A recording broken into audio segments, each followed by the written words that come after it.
Bienvenidos, soy Javier Cárdenas de leerciencia.net. En esta video presentación se desarrolla un ejercicio en el que se pide determinar la fórmula empírica y molecular de un compuesto. Antes de empezar, los invito a suscribirse al canal y a dejar sus comentarios. En la descripción del video hay un enlace a un taller de lectura relacionado con el tema.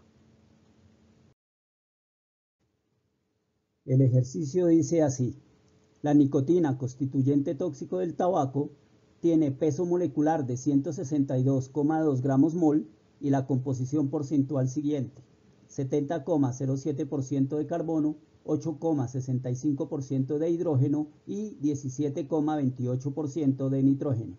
Determinar su fórmula empírica y su fórmula molecular.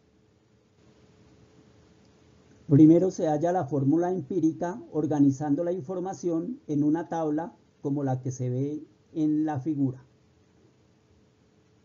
En la columna de la izquierda se escriben los elementos con sus respectivos símbolos: carbono, hidrógeno y nitrógeno, que son los tres elementos que tiene la molécula. En la segunda columna se escriben sus porcentajes: 70,07 para el carbono, 8,65% para el hidrógeno y 17,28% para el nitrógeno. En la columna 3 se escribe la masa en gramos de cada uno de los elementos. Para esto se supone que el peso o la masa de la muestra son 100 gramos, de tal manera que 70,07% equivalen a 70,07 gramos. Del mismo modo, 8,65% equivalen a 8,65 gramos y 17,28% equivalen a 17,28 gramos. En la siguiente columna se escriben los pesos atómicos: 12,01 gramos por mol para el carbono, 1,008 gramos mol para el hidrógeno y 14 gramos mol del nitrógeno. En la siguiente columna se escribe la cantidad de cada uno de los elementos expresada en moles. Para ello basta con dividir la masa en gramos entre el peso atómico. Para el carbono, por ejemplo, se divide 70,07 gramos entre 12,01 gramos mol y se obtienen 5,83 moles. Para el hidrógeno se divide la masa en gramos, que es 8,65 gramos, entre 1,008 gramos mol y se obtienen 8,58 moles. Y para el nitrógeno se divide 17,28 gramos entre 14 gramos mol y se obtienen 1,23 moles. Finalmente, para hallar los subíndices o enteros relativos de la fórmula empírica, se divide cada uno de los moles entre el número de moles más pequeño que haya en el ejercicio. Para el carbono, por ejemplo, se divide 5,83 entre 1,23, que es el número de moles más pequeño del ejercicio, y se obtiene 4,73. Como este resultado debe ser un entero, se aproxima a 5. Del mismo modo, el entero relativo para el hidrógeno se halla dividiendo 8,58, que es el número de moles para el hidrógeno, entre el número de moles más pequeño del ejercicio. 8,58 dividido entre 1,23 es igual a 6,97, que se puede aproximar a 7.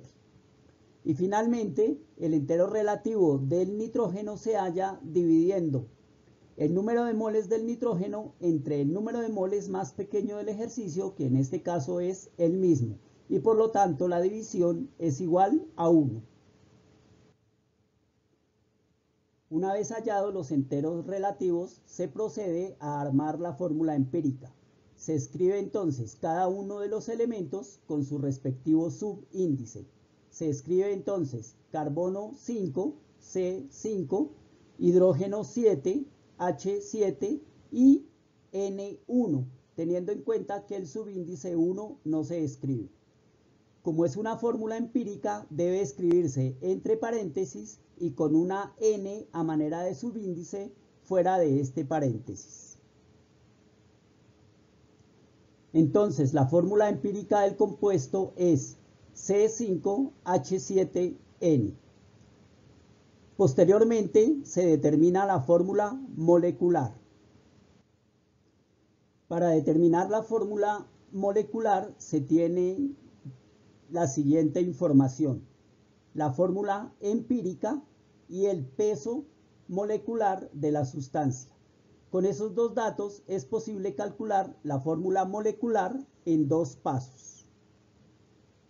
El primer paso es determinar la masa de la fórmula empírica. En este caso se multiplica el peso atómico del carbono por 5, 12,01 por 5, más el peso atómico del hidrógeno por 7, 1,008 por 7, y el peso atómico del nitrógeno por 1, que en este caso es 14. Estas operaciones indican que la masa de la fórmula empírica es 81,1 gramos mol. El segundo paso es dividir la masa molecular de la sustancia entre la masa molecular de la fórmula empírica. Esta división es igual a 2. Este 2 es el valor de N, el valor del coeficiente, del subíndice que se ha colocado fuera de la fórmula empírica. De tal manera que la fórmula empírica se puede escribir como C5H7N y afuera el subíndice 2. Para convertir esta fórmula empírica en la fórmula molecular, basta con multiplicar este 2 por cada uno de los coeficientes internos. De tal manera que tenemos 2 por 5, 10 para el carbono, 2 por 7, 14 para el hidrógeno y 2 por 1, 2 para el nitrógeno. En conclusión, la fórmula molecular de la sustancia, en este caso de la nicotina, es C10H14N2. Espero que la información sea de utilidad y agradezco su atención.